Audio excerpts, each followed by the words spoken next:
What's up, everybody? It's time to get your meat tenderizer and your barbecue sauce ready because we're going to cut into the Texas Chainsaw Massacre franchise. Brand new ranking, including Texas Chainsaw Massacre 2022. So anyway, let's rank the choice cuts. That was stupid. Why in the hell did I even do that?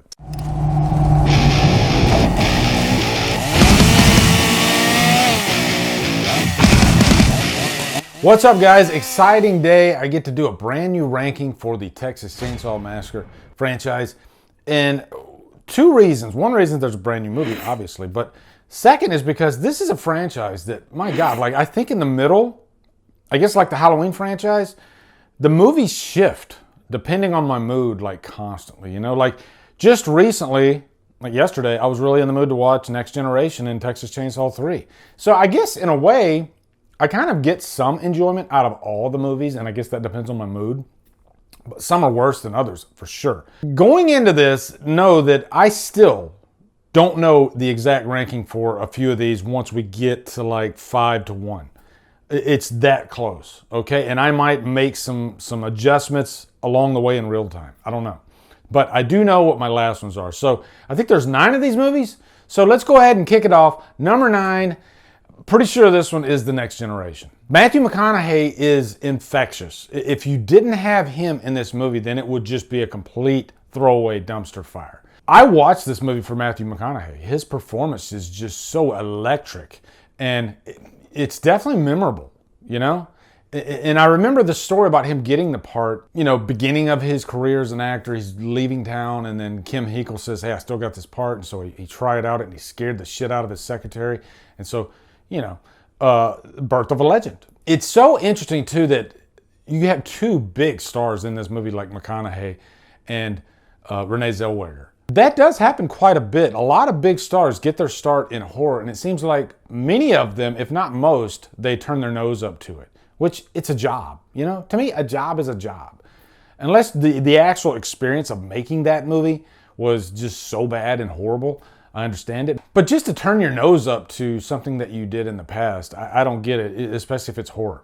Amongst all the Texas Chainsaw Massacre movies, this movie makes the rest of them look pretty sane and normal, which is crazy to even think that, because there's a lot of craziness in most of these movies, especially like the first. But this one, it almost injects like super soldier serum or steroids or something like that into that idea and just makes it too much. It's too much. I think that's the big thing about Next Generation. You have a headache after watching it. Number 8, I'm going to go with Texas Chainsaw 3. And I just watched this again yesterday. And one thing I realized, there's a big portion of this movie that takes place in the woods and it's dark. And I think they spend way too much time in a lot of settings in this movie, and it's like they don't find a good rhythm. I think that's the big thing. There's not a really great rhythm along the way. So it really overstays its welcome in like each setting. You know, the setting in the woods, later when our main characters are stuck in this insane family,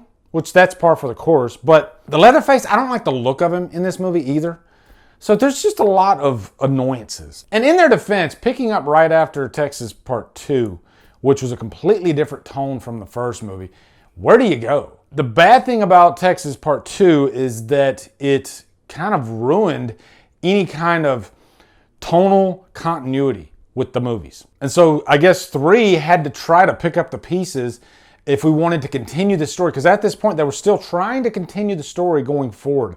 But 3 is kind of the reason why we ended up constantly having remakes and prequels and requels and blah, blah, blah. Okay, number 7, Leatherface. This, I think, amongst all the movies, is easily the most forgettable. I think it spends way too much time trying to set up Leatherface as a character, and then it gives you this wasted twist, which I won't spoil just in case you haven't seen the movie, but it gives you this wasted twist at the end, which is kind of interesting, but in a Texas Chainsaw Massacre movie, do you really want to put a twist ending? Unless it's an amazing movie along the way. But to me, this is the Hellraiser detective movie. You know what I mean? Like those really bad Hellraiser movies that are the detective story and they take themselves way too seriously and they're just like too dark along the way. That's this movie. There's really no fun to be had. There's no like comedy element, and you always get a little bit of that in a Texas movie. I guess fun, that's the word. I don't have too much fun watching this. Yeah, there's some interesting characters. You know, you got like the freaking Bonnie and Clyde type character. I mean, you could have a separate movie with those two and it would probably be really fun. But this is a Leatherface movie. And really, this should have been like the Netflix movie, because that's one of the cons that people were given this new movie, is that it was a Netflix movie and it should have came to theaters. This is the one that feels like a straight to Netflix type of movie. It's just not good. And I kind of regret putting it here. I think I should have put 3 slightly above this one. But I'm sure I'll end up doing another one of these down the line anyway, because I'm sure another Texas movie will come along. Okay, number 6, and by the way, from this point on, guys, I actually love all these movies, okay? So if you're mad at me because whatever this movie is number 6, it was that hard, okay? It was that hard to rank these top 6. So number 6 is Texas Chainsaw Massacre Part 2. I have so many pros to give this movie. It was a big gamble, but how do you follow up a movie that's as iconic as the first movie? And Tobe Hooper, who directed the first movie, came back to do this one. He didn't want to do the same thing again, you know? There was a lot of room to play with these characters, and it's a tightrope when you want to make this more comedy-centered than horror. Granted, don't get me wrong, there's still a lot of great horror elements in this movie, a lot of iconic scenes. You know, when our main protagonist, I think she's sitting on that, like, ice cooler and her legs are spread, and Leatherface has kind of got the hots for her, and he's got his saw like right there between her legs. Provocative stuff like that. Stretch, I think that was her name. Stretch is a great character though. You know, as far as like great protagonists throughout the franchise, she's probably one of the best. And of course, Chop Top, I mean, Bill Moseley, creating another icon within an already iconic character-centered movie. Chop Top, again, could have his own freaking movie. He was amazing. Bill Moseley gave the franchise this new edge, you know, and it was just the second movie. So it wasn't even really much of a franchise yet. And Chop Top is so important that I think if you didn't have him in this movie, then it probably would have knocked it down quite a bit. Like, this movie's teetering on being abysmal and horrible. But for some reason, it ends up working out and being awesome. And it's even a Canon film, which back then, Canon films were known to be like garbage, Walmart dumpster fire types of movies. Funny enough, I freaking love them to death. And this definitely has a little bit of that Canon flair to it. It's hard to explain. Okay, number 5. This is where I'm going to lose a lot of you. A lot of you are going to be pissed off at me. But again, I do like this movie, okay? The remake. I got to give some big credit to the remake, because just remakes in general, it wasn't the first, but it probably was the one that was so successful that it catapulted the remake craze. You know, after that movie, every franchise wanted to get a remake going because it was very effective. I like that they chose a very serious tone for this movie, introducing new characters like Arlie Ermy, who is awesome. Jessica Biel, wow. You know what? Calling a spade, she looks freaking hot in this movie, okay? That did not hurt. Sweaty Texas heat, and you got this beautiful woman at the center of it. Of course, yes, please, that's great. Badass Leatherface. There's really no cons to the remake. It just happens to fall at number 5 because I love these other movies so much. But also, it was the first movie to kind of create a certain tone for the rest of the Texas Chainsaw Massacre movies. Call it the Millennium tone. And that can also be kind of a con, you know, because a lot of these movies did feel typical. Granted, they're fun, they're entertaining, but they're also kind of interchangeable. And so I think that was one of the problems I had with the remake, and why I put it back here was because it almost feels a little bit too bleak, and a lot of modern remakes can go for that tone. Which leads me to number 4, The Beginning. I love The Beginning. And I've always stated that I prefer The Beginning over the remake. And I think it just comes down to the characters. Yes, Jessica Biel as Erin was an awesome character. She should have been in the prequel, I guess. But I really liked all the other characters like Matt Bomer and his brother, and they're you know, going to Vietnam. There was just a lot more to play with, more interesting elements to the characters in that movie. The first time Leatherface dons the mask is like fucking gruesome. and it's patient. That scene takes a lot of time to unfold. So he's basically torturing this guy, and that's the mask that he puts on. And somebody corrected me in my recent review of the new one. They were saying, you thought that was the bloodiest? And yeah, they reminded me, the beginning is probably the bloodiest out of all these movies. Like, it's not for the faint of heart in that one scene in particular. But Arlie Ermy, I think he's even better in this movie than he is in the other movie. You know, just being a complete dickbag to this guy, you know, hitting him with the stick while he's doing push-ups and all that shit. Great final act. Jordana Brewster, awesome. I give the edge to Jessica Biel, but I mean, overall, I much prefer the beginning. Okay, now here's where I was having a really tough time, these two particular movies. So they're pretty much interchangeable, okay? So we'll call number 3 the new movie, 2022. And I almost put it at number 2 because it's that good. And guys, my expectations for this movie were at an all-time low. One, it was a Netflix movie. 2, the characters screamed woke agenda type characters just by the way they looked. This was like the opposite of what characters looked like in the remake and the prequel. So those were heavy warning signals. But then, after watching the movie, they do such a great time with building these characters, having this great sister dynamic between Melody and Lila. I won't go into spoilers because it's too early, but I'll say check out my spoiler review that I just put out. I go deep into detail on why I love those two characters so much. And really, this was the anti-woke movie. You know, it's funny, people were trying to say this was woke even after watching it. Not at all. It's anti-woke. The scene on the bus. I mean, I don't really have to say anything else. They're trying to cancel Leatherface, and Leatherface is like, fuck that. I've watched it twice. I loved it to death. It might go to number 2. I don't know yet. So anyway, you hate me now because you've already figured out what number 2 is, and that is Texas Chainsaw 3D.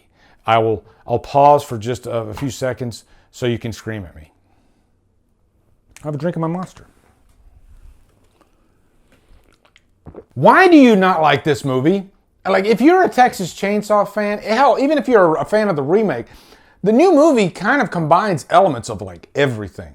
3D. And when 3D first came out, people were shitting on it out the gate because our main character, Alexandra Daddario, she's supposed to be in her 40s. And that one little detail made people hate the movie. I don't get it. It's a horror movie, okay? Adam Marcus has even stated that this movie was supposed to be set in the 90s. That was a tough thing to pull off because usually they don't like doing that. But, you know, putting that aside, my God, this movie has so much to offer. It honors the original big time. It's a direct sequel to the original. And if you really pay attention to it, there's so many Easter eggs that leap out at you along the way that honor the original. And I have found that a lot of people that didn't like this movie, they come around to it after repeat viewings. Do your thing, cuz.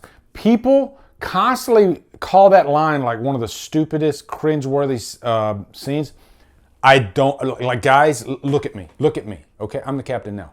I don't get it. Like, that line is so Texas Chainsaw Massacre. That line almost has barbecue sauce all over the top of it, okay? And you don't like that line. That makes no sense to me whatsoever. You can never explain to me why that line is cringe when there's tons of lines like that throughout the franchise that are so... I mean, look at Texas Chainsaw 3. There's a whole segment in that movie of like crazy freaking characters spitting out weird Sawyer family lines. I liked it. I thought it was kind of fun. She like throws the chainsaw at him. Alexandra Daddario, easily one of my favorite final girls out of the movies. In a hotness scale, she's right up there with Jessica Biel. This movie knows exactly what it is and it projects it right through the characters. But I just always have such a freaking blast with Texas Chainsaw 3D. I've watched it a dozen times now. And the rewatchability value of it, just off the charts. And number 1, of course, the original. I just did a freaking video because some of you fuckers literally think that the remake is better than the original. And I go watch me give you guys the business in that video, okay? I'll even put a card on here so you can see it. It was during one of my live streams because I'll still never understand how anybody could put the remake, which is a typical millennial remake, over the original, which is so damn iconic and groundbreaking, and it's scary, creepy, but it's legendary, you know? It's a legendary movie. This isn't one of those, because there's a lot of throwaway movies that came out in like the 70s. I could understand that, okay?